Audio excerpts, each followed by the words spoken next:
You know, I have been in the workforce since I was 17 years old, and I can never remember knowing as many people out of work or knowing as many people that were struggling as what we've seen in the last 2 to 4 years.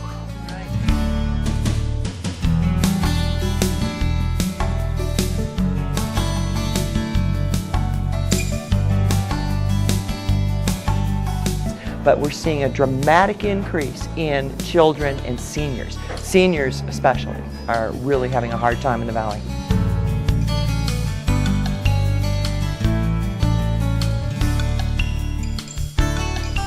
And of course our goal is to promote it as much as we can so that new people, those that haven't heard about it, and particularly those who are in the most need for food, do come.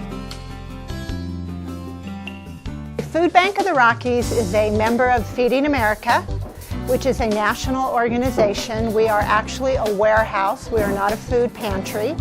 We supply food to nonprofit organizations that help individuals in need.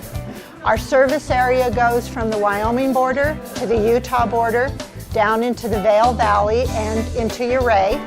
This last year we distributed 3.3 million pounds of food to roughly 150 partner agencies that we have.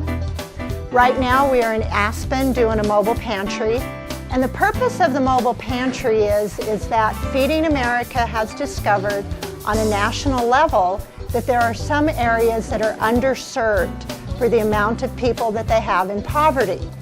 And so since we don't have quite enough partner agencies in certain areas, we have taken on the responsibility to come out on a regular basis to those particular communities and serve those in need.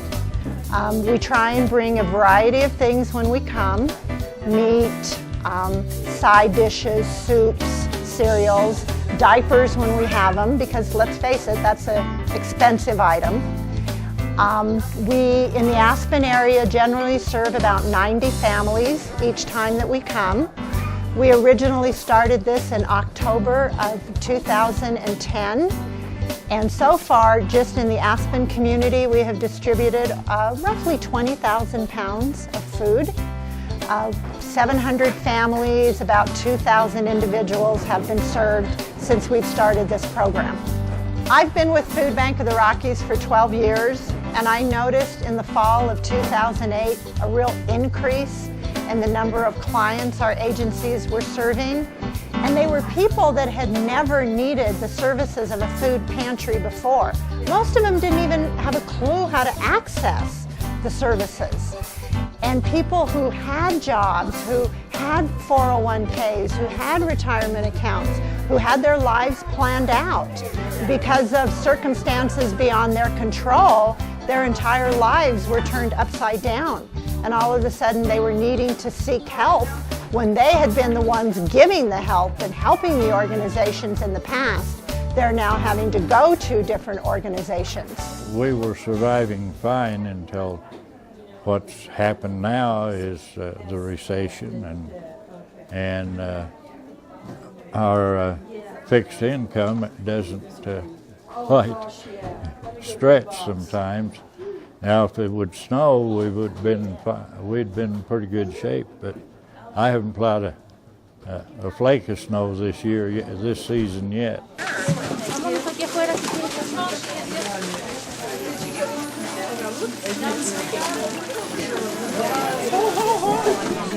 I think the pantries have grown from the beginning. In the beginning, it was a new thing.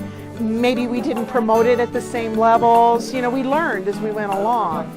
And I think once people come to the pantry and they see the quality and the variety of food that they can take home, they come back. So I see a lot of familiar faces from previous pantries. I think that's a good thing. Well, what we've experienced is that we've had folks come to our doors to apply for public assistance services who never ever had asked for any kind of help from anybody, government or otherwise, in their work life or in their previous life.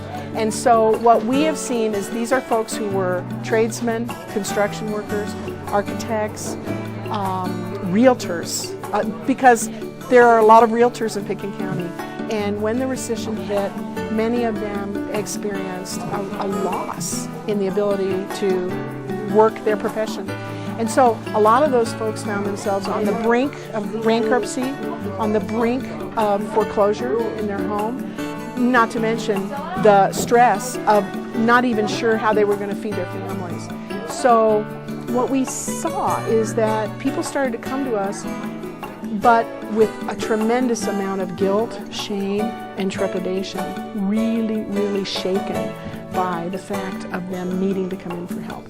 So a lot of our job was attempting to talk to folks and normalizing it and letting them know that it was okay, and trying to allow the folks to take the handout, if you will, or the help, and feel okay about it. And actually that's been a theme that we've seen in Pitkin County. So it's a different level of folks, middle class and beyond, have found themselves in a place that they never would have dreamed of. Now, at the same time, many low-income folks who had been getting by in Pitkin County with 2, 3, 4 jobs found themselves now barely having one job or no job at all. So that traditional group that might receive help really found themselves also needing help. And that's why our numbers of government assistance programs really has gone up, and it's at a new normal.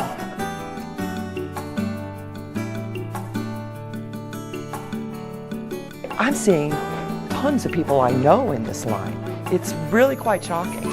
I mean, it's fellow former firefighters, it's lots of people that have had their own businesses. We're also going through a tough year with snow. But everywhere I'm seeing a great need, and it's jumped dramatically. I've actually learned in the past month through my tours down. I did 3 tours in 2 days just before Thanksgiving, and learned that our Latina population is actually going down right now at the food pantries, and they feel like they're moving away because there just aren't jobs. The food pantries everywhere I travel in the U.S. are filled with very loving people who understand this. Many of the people now working in food pantries are suffering themselves, and that's what drove them. They don't have jobs, so they're now volunteering. And actually, that's an incredible phenomenon that's happening that I want to encourage unemployed people to do, is that unemployed are now creating their jobs with the food pantries. For instance, the truck driver that normally drives this truck, he's not here today, but he created his job with Food Bank of the Rockies by just volunteering when he couldn't find a job, and then he became so good and had such great skills that they had to hire him. And I just want to encourage people to get out, donate, volunteer. It's your neighbors. And of course our goal is to promote it as much as we can, so that new people, those that haven't heard about it, and particularly those who are in the most need for food, do come. They hear about it and they know, and they're here.